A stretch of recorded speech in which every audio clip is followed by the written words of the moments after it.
अस्सलाम वालेकुम नाजरीन। इस वीडियो में लव बर्ड की तमाम नस्लों का छोटा सा तारफ और पालतू नस्लों को घरों में पालने और उनसे अच्छी ब्रीड लेने का मुकम्मल तरीका बताया गया है। लव बर्ड की तमाम नस्लें अफ्रीकी बरआज़म से ताल्लुक़ रखती हैं। यह सख्त जान परिंदा है और बहुत कम बीमार होता है। लव बर्ड यानी प्यार और मोहब्बत वाला परिंदा। इनका ये नाम अपने जीवन साथी के साथ हमेशा प्यार और मोहब्बत से वक्त गुजारने की वजह से रखा गया। जंगलों में कुदरती तौर पर ये छोटे छोटे झुंड बनाकर रहते हैं। इनका ब्रीडिंग सीजन सितंबर से लेकर अप्रैल तक होता है। एक क्लच में अंडे देने की एवरेज 4 से 6 तक होती है। क्रॉसिंग के एक हफ्ते बाद फीमेल अंडे देना शुरू करती है। एक दिन छोड़कर अगले दिन फीमेल दोबारा अंडा देती है। इसी तरह तकरीबन 21 दिन बाद अंडों में से बच्चे भी एक दिन के वक्फे से निकलते हैं। बच्चे 35 से 40 दिन बाद बड़े होकर मटकी या बॉक्स से बाहर निकल आते हैं।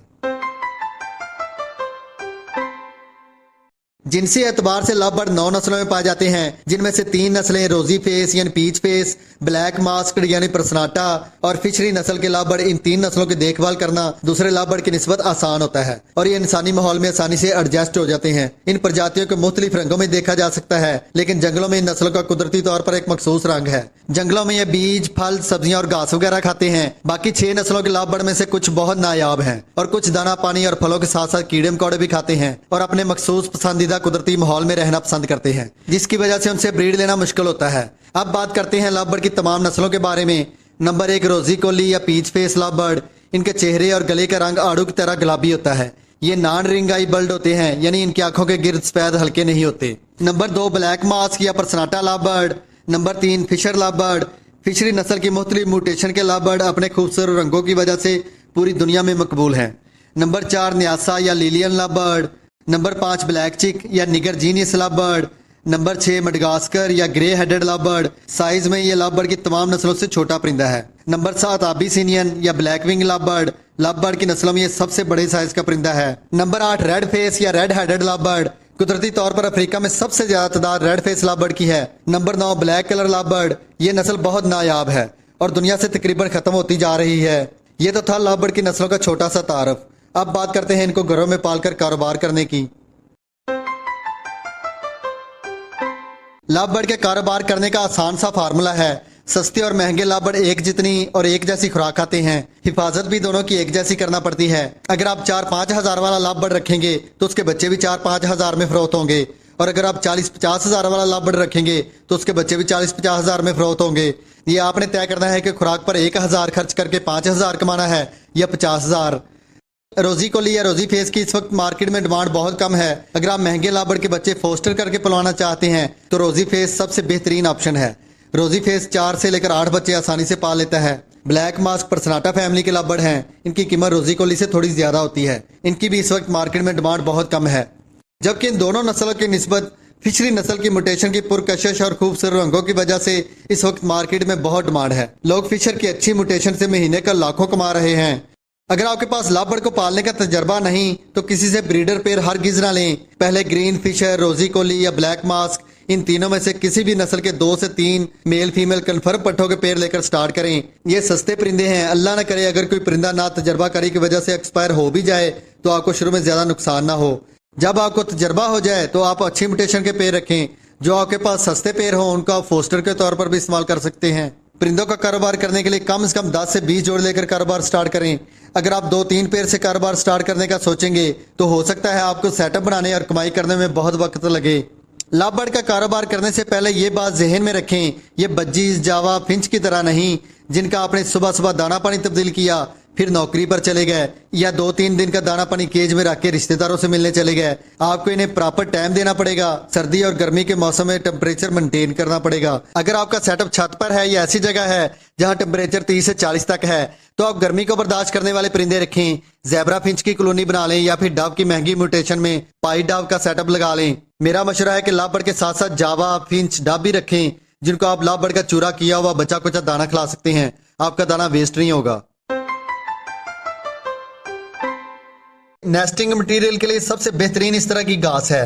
ये आपको वर्ल्ड मार्केट से तकरीबन 150-200 रुपए किलो के हिसाब से मिलेगी। 1 kilo nesting material love bird के 10 पेयर के लिए काफी है। घास को दरमियान से काट कर 2 हिस्सों में तकसीम कर लें। घास की लंबाई कम से कम 8 से 10 इंच तक हो। इसके अलावा रंग रोगन वाली शाप से कली यानी चूना करने वाली कूची लेकर उससे भी इस्तेमाल कर सकते हैं। वो भी इसी घास की बनी हुई होती है। अगर आप देहात में रहते हैं तो किसी नदी नाले के किनारे फूल झाड़ू वाली घास मिल जाए तो उसे भी खुश करके इस्तेमाल कर सकते हैं। काटने वाली घास इस्तेमाल ना करें, वो नुकसानदेह होती है। अगर आपको ये भी ना मिले तो आप किसी खेत वगैरह से लंबी लंबी इस तरह की घास ले लें। घास को अच्छी तरह धोकर धूप में रख के खुश करके इस्तेमाल कर लें। अगर घास भी ना मिले तो चावल वाली पराली धोकर खुश करके 8 या 10 इंच तक लंबा काट लें और इस्तेमाल कर लें। अगर आपको ये भी ना मिले तो लूसर को खुश करके इसे भी इस्तेमाल कर सकते हैं। इसके अलावा नारियल का छिलका भी इस्तेमाल कर सकते हैं। नारियल के छिलके को कूट कर नरम कर लें, फिर हाथ से इस तरह तिनका तिनका करके पानी से अच्छी तरह धोकर धूप में रख के खुश करके इस्तेमाल कर लें। बॉक्स हो या मटकी, लाभबर्ड दोनों में अच्छी ब्रीड करते हैं। लाभबर्ड घोंसला बनाकर ब्रीड करते हैं, इसलिए मटकी या बॉक्स का साइज बढ़ा लें। बॉक्स लंबाई, चौड़ाई और ऊंचाई में कम से कम 10 इंच का हो। बॉक्स आप लंबाई के रूप भी ले सकते हैं और चौड़ाई के रूप भी ले सकते हैं, जैसा आपको बेहतर लगे इस्तेमाल कर लें।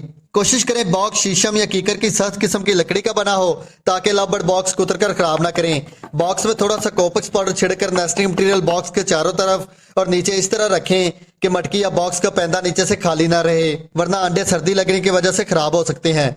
अगर मटकी इस्तेमाल करना है तो बड़े सुराख वाली मटकी लें या खुद किसी चीज से सुराख बड़ा कर लें, ताकि लाभबर्ड नेस्टिंग मटेरियल आसानी से मटकी में ले जा सकें। मटकी में भी कोपक्स पाउडर छिड़कर इस तरह नेस्टिंग कर दें। मटकी या बॉक्स में थोड़ी सी घास इसलिए रखते हैं ताकि लाभबर्ड जल्द घोंसला बनाकर ब्रीड शुरू कर दें। थोड़ा सा नेस्टिंग मटेरियल केज के अंदर रख दें, ताकि बाकी घोंसले की सेटिंग लाभबर्ड अपनी मर्जी से कर सकें। नेस्टिंग मटेरियल के अलावा बाजार से कुल्फी में इस्तेमाल होने वाली नरम स्टिक या फिर पॉपुलर दरख्त की ब्रीक खुश्क टहनियां मिल जाएं तो वो भी केज में रख दिया करें। इससे लाभबर्ड का लकड़ी को उतरने का शौक भी पूरा होता है और इसको चूरा करके लाभबर्ड घोंसले के तौर पर भी इस्तेमाल करते हैं। एक बात का हमेशा ख्याल रखें, लाभबर्ड के 10 माह से कम उम्र बच्चों को बॉक्स या मटकी हर किसी ना लगा कर दें। अगर लाभबर्ड कम उम्र में ब्रीड करेंगे तो एक्सपायर हो सकते हैं, इसलिए बॉक्स या मटकी केज में उस वक्त लगाएं जब ब्रीडिंग सीजन शुरू हो और उम्र 10 माह से ज्यादा हो। लाभबर्ड को केज भी केज रखें तो अच्छी ब्रीड करते हैं। अगर बॉक्स केज के बाहर लगाना है तो कोशिश करें केज की ऊंचाई और चौड़ाई कम से कम 1.5 फुट हो और लंबाई 2 फुट हो। अगर बॉक्स को केज के अंदर लगाना है तो केज की ऊंचाई और चौड़ाई 1.5 बाई 1.5 फुट और लंबाई 2.5 फुट हो। परिंदा कोई भी हो बड़े केज में रखें। परिंदा जितनी फ्लाइट करेगा उसकी सेहत अच्छी रहेगी और ब्रीड भी अच्छी करेगा। केज ऐसा लें जिसकी ट्रे ऐसे नीचे हो, ताकि लाभबर्ड की बीठें और गंदगी ट्रे के नीचे चली जाए और लाभबर्ड बीठें और गंदी चीजें खाकर बीमार ना हो। लाभबर्ड के लिए केज या कॉलोनी में स्टिक हमेशा कीकर या सख्त किस्म की लकड़ी की लगाएं। लकड़ी की स्टिक लगाने से लाभबर्ड के पाँव में किसी किस्म का इन्फेक्शन नहीं होता। एक स्टिक बॉक्स या मटकी के करीब लगाएं ताकि लाभबर्ड मटकी या बॉक्स के अंदर आसानी से जा सकें। दूसरी स्टिक थोड़े फासले पर नीचे की तरफ लगाएं ताकि लाभबर्ड नीचे से ऊपर वाली स्टिक पर उड़कर जा सके। अगर बॉक्स को केज के अंदर लगाना है तो बॉक्स को केज के बिल्कुल दरमियान में लगाएं, क्योंकि लाभबर्ड बज्जीज और दूसरे परिंदों की तरह स्टिक पर मीटिंग यानी क्रॉस करने के बजाय जमीन पर या बॉक्स के ऊपर मीटिंग करना ज्यादा पसंद करता है, इसलिए बॉक्स को दरमियान में लगाएं तो ज्यादा बेहतर है। कोशिश करें दाना, पानी और सॉफ्ट फूड का बर्तन स्टिक के नीचे ना हो, वरना लाभबर्ड की बीठें दाने या पानी में गिरेंगे जिससे लाभबर्ड बीमार हो सकते हैं। अगर स्टिक खाने पीने के बर्तन के बिल्कुल ऊपर है तो स्टिक को साइड पे लगा दें, या फिर दाने पानी के बर्तन के किनारे काट कर बर्तन को ऐसी जगह रखें जहाँ बीठे ना गिरे। पिंजरे की ट्रे की सफाई हफ्ते में 2 से 3 बार जरूर किया करें। अगली ब्रीड लेने से पहले केज या केज की तारों को धोकर साफ किया करें। फिर नीम के पत्तों को पानी में उबालकर छन्नी से छान लें। इस पानी से केज की सफाई किया करें। अगर आप चाहें तो 1 चम्मच डिटॉल का भी इस पानी में मिक्स कर सकते हैं। इस पानी को आप महीने में 1 बार पूरे शेड में शावर की मदद से छिड़काव किया करें। अगर आप अफोर्ड कर सकते हैं तो महीने में 1 बार वायरा कॉन के स्प्रे भी शेड में 1 बार जरूर किया करें। इससे आपका केज वायरस, जरासीम और कीड़े मकोड़ों से महफूज रहेगा। जब बच्चे सेल्फ होकर बॉक्स से बाहर आ जाएं तो अगली ब्रीड लेने से पहले बॉक्स की सफाई भी 1 बार लाजमी किया करें।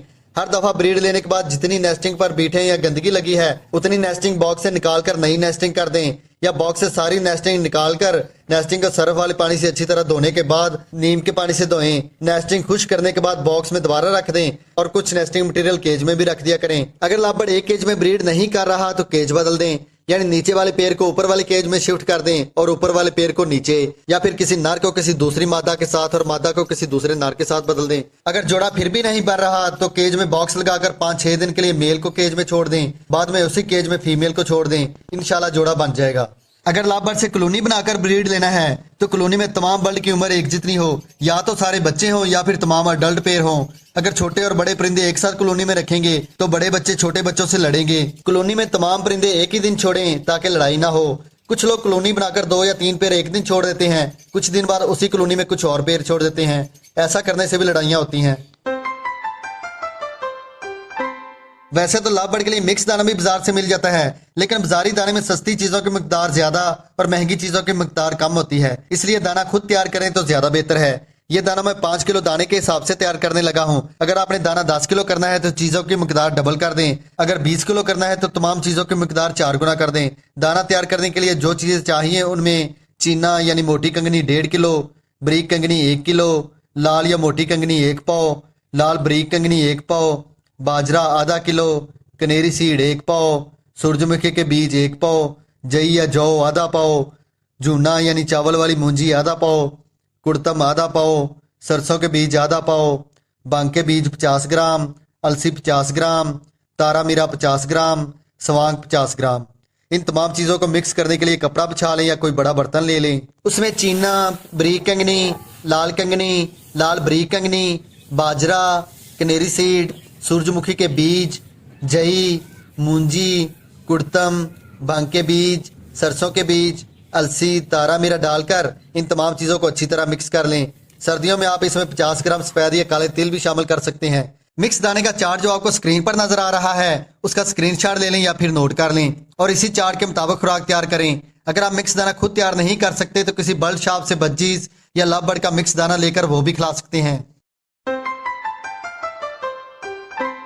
लव बर्ड से अच्छी ब्रीड लेने के लिए कैल्शियम बहुत जरूरी है। वैसे तो आजकल पैरेट के लिए बाजार में काफी किस्म के विटामिन और कैल्शियम दस्तयाब हैं जो ज्यादातर बल्ड शॉप से ही मिलते हैं। अगर आप चाहें तो वो खरीद कर खिला सकते हैं, लेकिन कुछ कैल्शियम आपको आसानी से हर जगह से मिल सकते हैं। वैसे तो मेरे चैनल पर कैल्शियम ब्लॉक और कैल्शियम वाली मट्टी बनाने की वीडियो मौजूद है, आप वो देकर मट्टी तैयार कर लें। कैल्शियम बनाने का सस्ता और बेहतरीन तरीका यह है कि समुद्री झाग को कूट कर बारीक कर लें, उसमें एक अदद कैल्शियम ब्लॉक भी बारीक करके मिला दें, फिर उसके अंदर मोरिंगा, सौंफ, कलवंजी, काली मिर्च, मेथी और सुंड वाले पाउडर के 3 चम्मच भी मिला दें और 2 चम्मच काले नमक के भी मिला दें। ये मट्टी किसी बर्तन में डालकर केज में रख दें। लव बर्ड अपनी जरूरत के मुताबिक खाते रहेंगे।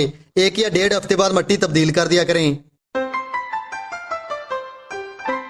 सर्दियों के मौसम में हफ्ते में 2 से 3 दिन और गर्मियों में हफ्ते में 1 दिन अपने लव बर्ड को एग फूड जरूर खिलाया करें। एग फूड बनाने के लिए खुश्क रास या जौ का आटा सबसे बेहतरीन है।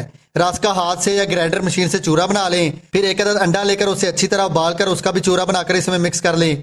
अगर आप चाहें तो इसके अंदर मोरिंगा, सौंफ, कलवंजी, काली मिर्च, मेथी और सुंड वाला पाउडर भी आधा चम्मच मिला सकते हैं। इसके अलावा कटल फिश बॉन यानी समुद्री झाग के पाउडर का 1 चम्मच मिक्स करके अपने लव बर्ड को खिला सकते हैं। एग फूड केज में इतना रखें जितना लव बर्ड 4-5 घंटे में खाकर खत्म कर दें। एक बात हमेशा याद रखें, जब लव बर्ड के अंडों से बच्चे निकलें तो कोई भी गर्म चीज एग फूड में मिक्स करके ना खिलाएं, वरना लव बर्ड अपने बच्चे सेल्फ करने से पहले दोबारा हीट पर आकर ब्रीडिंग पर आ सकता है और पहले वाले बच्चे एक्सपायर हो सकते हैं। सॉफ्ट फूड में मकई के नरम भुट्टा रजाना आप अपने लव बर्ड को खिला सकते हैं। इसके अलावा गंदम, साबुत सब्ज मूंग, काले चने, मकई और चावल, इन तमाम चीजों को बराबर मकदार में लेकर मिक्स करके अपने पास रख लें। आपके लव बर्ड एक दिन में जितना सॉफ्ट फूड खाते हैं उस हिसाब से दाना निकाल लें। दाने को पानी से अच्छी तरह धोकर साफ कर लें और पानी डालकर 1 चम्मच सेब का सिरका भी इसमें शामिल कर दें और रात को भिगोकर रख दें। सुबह इन दानों को अच्छी तरह धोकर 2 मिनट के लिए उबाल लें। 2 मिनट का मतलब जब उबाला आना शुरू हो उस वक्त से आगे 2 मिनट काउंट करें। आप इन दानों को साबुत भी खिला सकते हैं, लेकिन बेहतर यही है आप दानों को थोड़ा सा मैश कर लें। ज्यादा मैश नहीं करना, बस इतना करना है कि दानों के ऊपर से थोड़े से छिलके उतर जाएं। ये आप 1 दिन के वक्फे से अपने लव बर्ड को खिला सकते हैं। एक पेड़ को इस सॉफ्ट फूड के 3 से 4 चम्मच काफी हैं। अगर बच्चों वाला पेड़ है तो उसे आप थोड़ा सा सॉफ्ट फूड ज्यादा दे सकते हैं। इसके ऊपर आप समुद्री झाग और अंडे के छिलके का पाउडर भी छिड़कर खिला सकते हैं। इसके अलावा इन दानों को स्प्राउट बनाकर भी खिला सकते हैं। स्प्राउट बनाने की वीडियो मेरे चैनल पर मौजूद है, वो देखकर स्प्राउट बना लें और अपने लव बर्ड को खिलाया करें। अगर आप चाहते हैं कि आपके लव बर्ड के अंडों और बच्चों की एवरेज ज्यादा हो तो ग्रीन फूड और सॉफ्ट फूड परिंदों के लिए बहुत जरूरी है। ग्रीन फूड में आप मेथी, लहसुन, सलाद के पत्ते, पुदीना के पत्ते, पालक के पत्ते, इसके अलावा नीम के दरख्त के पत्ते भी खिला सकते हैं। सब्जियों में आप कद्दू, किया कद्दू, चुकंदर, गाजर, बंद गोभी, रवाई और लोबिया की फलियां, मटर, किया तोरी, भिंडी और टिंडे, जो सब्जियां भी आपको मौसम के हिसाब से दस्तयाब हों खिला दिया करें। इसके अलावा आप खीरा, तरबूज, अमरूद और सेब वगैरह भी खिला सकते हैं। तमाम सब्जियों को आप अलग अलग भी खिला सकते हैं और 3-4 सब्जियां मिक्स करके भी खिला सकते हैं।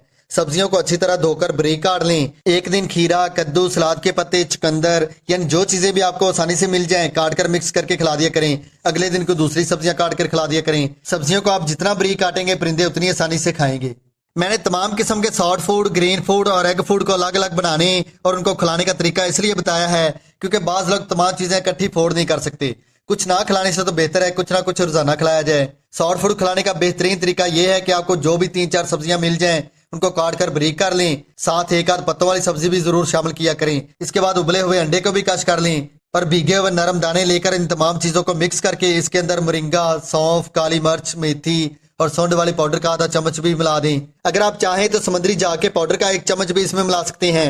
तमाम चीजों को अच्छी तरह मिक्स कर लें, ज्यादा मिक्स करके कचूम्बर ना बनाएं, बस हल्का सा मिक्स करना है ताकि सब्जियां पानी ना छोड़ें। ये सॉफ्ट फूड सर्दी हो या गर्मी हर मौसम में रोजाना अपने लाबड़ को खिला सकते हैं। आपके परिंदे हमेशा सेहतमंद होंगे, अंडे बच्चे देने के एवरेज में इजाफा होगा। अगर आपके लाबड़ सॉफ्ट फूड नहीं खाते तो सुबह के वक्त दाना केज से निकालकर सॉफ्ट फूड रख दिया करें, लाबड़ खुद ही खाना शुरू कर देंगे। 1-2 घंटे बाद दाना भी केज में वापस रख दिया करें। एक बात हमेशा याद रखें, जिस बर्तन में सॉफ्ट फूड दें वो बर्तन रोजाना धोया करें। एग फूड, सॉफ्ट फूड और ग्रीन फूड परिंदों को खिलाने का बेहतरीन वक्त सुबह का होता है। किसी भी किस्म का सॉफ्ट फूड परिंदों को इतनी मिकदार में दें जितना वो 3-4 घंटे में खाकर खत्म कर दें। अगर लाबड़ सारा सॉफ्ट फूड ना खा सकें तो जो 4-5 घंटे बाद बच जाए वो केज से उठाकर जाया कर दें, क्योंकि ज्यादा देर सॉफ्ट फूड केज में रहने से सॉफ्ट फूड खराब हो जाएगा, उसमें फंगस पैदा होने का खतरा होता है जिसको खाने से परिंदे बीमार हो सकते हैं। कोशिश करें लाबड़ के कमरे का टेम्परेचर 24 से 32 सेंटीग्रेड तक हो। शेड में हवा का क्रॉस हो, हवा में नमी का तनासब 50 से 70 तक हो। कोशिश करें मास्टर केज यानी बड़ा पिंजरा बनाकर उसके अंदर छोटे केजेस में लाबड़ को रखें। मास्टर केज नहीं है तो फिर कोई ऐसा कमरा हो जहां खिड़कियां लगी हों, हवा का क्रॉस हो और सूरज की रोशनी सुबह या शाम के वक्त आती हो। मास्टर केज का ये फायदा है कि अगर कोई परिंदा छोटे केज से निकलकर बाहर आ भी जाए तो मास्टर केज या कमरे में ही रहेगा। सर्दियों में मास्टर केज को या कमरे की खिड़कियों को प्लास्टिक कागज से ढांप दें और जब सर्दियों में दोपहर के वक्त धूप निकले तो प्लास्टिक कागज उतार कर हवा का क्रॉस कराया करें। केज ऐसी जगह हो जहां कोई कुत्ता, बिल्ली, मच्छर या छिपकली वगैरह इनको तंग ना करे। गर्मियों में शेड के एक तरफ एयर कूलर लगाएं और दूसरी तरफ कोई एग्जॉस्ट फैन हो या कोई रोशनदान या कोई खिड़की लगी हो जिससे हवा बाहर चली जाए। गर्मियों में दोपहर की गर्म धूप और गर्म हवा से परिंदों को बचाकर रखें। गर्मियों के मौसम में परिंदों को सुबह के वक्त इलेक्ट्रोलाइट या ORS पानी में मिक्स करके पिलाया करें। दोपहर के बाद पानी तब्दील करके सादा पानी रख दिया करें। इसके अलावा गर्मियों के मौसम में तरबूज, खीरा और कद्दू 1-2 दिन के वक्फे से जरूर खिलाया करें। गर्मी को कंट्रोल करने के लिए छत पर थर्मोकोल की शीट लगाएं या फिर सस्ता हल ये है कि छतों को पानी से अच्छी तरह धोकर कमरे की बाहर वाली दीवारों और छतों पर सफेद चूना यानी कली या फिर सफेद सीमेंट कर दें। सफेद रंग रोशनी को रिफ्लेक्ट करता है जिससे छत और दीवारें ठंडी रहती हैं। अगर आपका शेड ऐसी जगह है जहां तेज धूप डायरेक्ट शेड में जाती हो या धूप की वजह से शेड में ज्यादा गर्मी हो तो जिस साइड पर दोपहर के वक्त धूप आती है उस साइड पर किसी बड़े गमले या क्यारी में सब्ज पत्तों वाली ग्लो की बेल लगा दें। ये बहुत जल्द बड़ी होती है और इसकी छांव ठंडी होती है। ग्लो की बेल ना मिले तो इश्क पेचा या बुगेन वेल की बेल लगा लें। इन पर खूबसूरत कलर के फूल लगते हैं और ये बहुत जल्द बड़ी होती हैं। और अगर आपका शेड कमरे के अंदर है तो गमलों के अंदर इंडोर पौधे लगाकर शेड के अंदर रखा करें।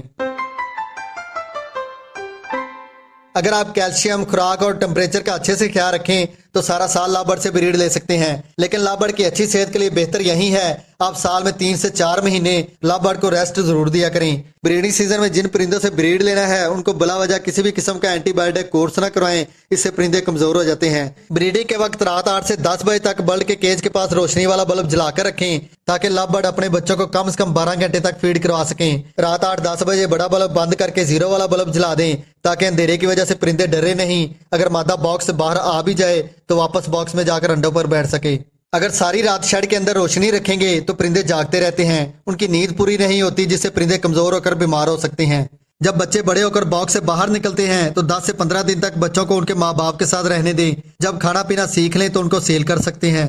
अगर अपने पास रखने हैं तो फौरन बच्चों को किसी बड़ी कॉलोनी में बड़े बच्चों के साथ ना छोड़ें, वरना छोटे बच्चे डर कर कोने में बैठे रहते हैं, दाना कम खाते हैं जिससे बच्चों के एक्सपायर होने का खतरा होता है। इसलिए शुरू में कम से कम 1 महीने के लिए छोटे कॉलोनी नुमा केज में हम उम्र बच्चों के साथ रखें। बड़ी कॉलोनी में रखने से इनका साइज और सेहत बहुत अच्छी रहती है।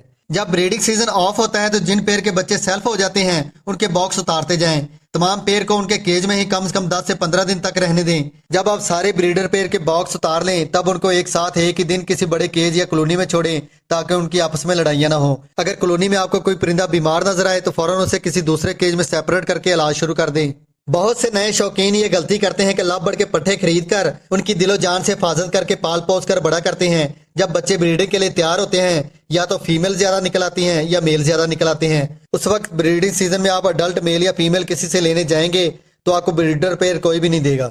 इसलिए जब लाबड़ खरीदें तो DNA करवा कर जोड़े पूरे कर लिया करें ताकि बाद में परेशानी ना हो। जो लोग बहुत माहिर होते हैं वो भी सिर्फ अडल्ट पेयर में हड्डी के जोड़, दुम की शक्ल और दूसरी निशानियां देखकर अंदाजों और तुक्कों से मेल और फीमेल का बताती हैं। लग गया तो तीर, नहीं तो तुक्का। लेकिन 3-4 महीने के बच्चों में मेल और फीमेल का अंदाजा लगाना बहुत मुश्किल होता है। लव बर्ड बहुत कम बीमार होते हैं। ज्यादातर इनमें आंखों की बीमारी आती है जो केज में हवा का क्रॉस ना होने या हबस होने या आंखों में नेस्टिंग मटेरियल का तिनका लगने, डस्ट पड़ने या मच्छर काटने की वजह से भी हो सकती है। इसके आसान इलाज की बात करें तो आप बोरिक एसिड आंखों में डालकर फिर हल्के ग्लाब से आंखों को धोकर जेंटामाइसिन या कोई भी अच्छा सा आई ड्रॉप आंखों में डाल दें। 4-5 दिन ऐसा करने से आंखें ठीक हो जाएंगी। दूसरी बीमारी लूज मोशन की है, जिसके इलाज के लिए विब्रामाइसिन का 1 कैप्सूल 1 लीटर पानी में मिक्स करके उस पानी में लैसोविट सिरप और फ्लैजल सिरप के 2-2 ड्रॉप डालकर वो पानी सुबह को केज में रख दें। ये कोर्स भी आपने 4 से 5 दिन तक करवाना है। साल में 1 मरतबा परिंदों की डीवार्मिंग भी जरूर करवाएं। डीवार्मिंग के लिए जेंटल या कोई भी डीवार्मिंग की दवाई 1 लीटर पानी में 5 ml मिक्स करके सुबह के वक्त केज में वो पानी रख दें। डीवार्मिंग 6 महीने बाद या साल में सिर्फ 1 मरतबा करवाना है ताकि इनके पेट के कीड़े मर जाएं। डीवार्मिंग बहुत ज्यादा गर्मी के महीनों में हरगिज़ न करवाएं। इसके अलावा जुएं या रेड माइट्स पड़ने की वजह से परिंदे खारिश करते रहते हैं। परिंदों को पकड़कर मुंह और आंखें बचाकर परिंदों को परों के नीचे कोपक्स पाउडर लगा दें। इंशाल्लाह जुएं एक ही दिन में खत्म हो जाएंगी। अगर लड़ाई की वजह से कोई परिंदा जख्मी हो जाए तो पायोडीन लगा दें या फिर हल्दी को सरसों के तेल में मिक्स करके पेस्ट बना लें और जख्म वाली जगह पे लगा दें। अगर कोई परिंदा ज्यादा बीमार है, खा पी नहीं रहा, तो दिन में 3 से 4 मरतबा हैंड फीड करवाकर मेडिसिन इस्तेमाल करवाएं। अगर कोई पेड़ अंडे अनफर्टाइल दे रहा है तो उस पेड़ को 1 महीने की रेस्ट दें। दरमियाने साइज का आधा प्याज लेकर उसे हल्का सा कूट कर 1 लीटर पानी में रात को भिगोकर रख दें। सुबह वो पानी छान लें। कोशिश करें हफ्ते में 2 से 3 दिन हर किस्म के बर्ड को ये पानी पिलाया करें। इंशाल्लाह अंडे अनफर्टाइल नहीं होंगे। और ऐसे परिंदों को हफ्ते में 2 से 3 दिन स्पार्क भी इस्तेमाल करवाया करें। एक बात हमेशा याद रखें, अपने परिंदों को बिला वजह कोई भी मेडिसिन इस्तेमाल ना करवाया करें। अपने सेहतमंद परिंदों से ज्यादा ब्रीड लेने के चक्कर में दवाइयां खिला कर परिंदों को और उसके आने वाली नस्लों को कमजोर ना करें। खुदा के लिए परिंदों पर रहम करें। अगर आपने लव बर्ड से अच्छी ब्रीड लेनी है तो आप नेचुरल ग़िज़ाएं ज्यादा इस्तेमाल किया करें। दाना पानी साफ सुथरा दिया करें। Soft food, egg food, green food, सब्जियों का इस्तेमाल ज्यादा किया करें। ऐसा ना हो कि आपने एक दिन सॉफ्ट फूड खिला दिया, बाद में जब आपका दिल किया 4-5 दिन के वक्फे से दोबारा सॉफ्ट फूड दे दिया। अगर आपने लव बर्ड से अच्छी ब्रीड लेना है तो सॉफ्ट फूड, ग्रीन फूड और एग फूड की एक रूटीन बना लें और रोजाना खिलाया करें। रही बात परिंदों को सेल करने की, तो बर्ड शॉप वाले परिंदे आधी कीमत पर खरीदते हैं और डबल कीमत पर फरोख्त करते हैं। अगर आपके बर्ड की क्वालिटी अच्छी है तो फेसबुक पर परिंदों के ग्रुप्स या ओलेक्स पर ऐड लगाकर सेल करें या किसी बड़े ब्रीडर से राब्ता कर लें। वीडियो पसंद आए तो लाइक जरूर करें। चैनल सब्सक्राइब नहीं किया तो सब्सक्राइब करके बेल का बटन ऑल कर दें। मिलते हैं अगली वीडियो में। अल्लाह हाफिज।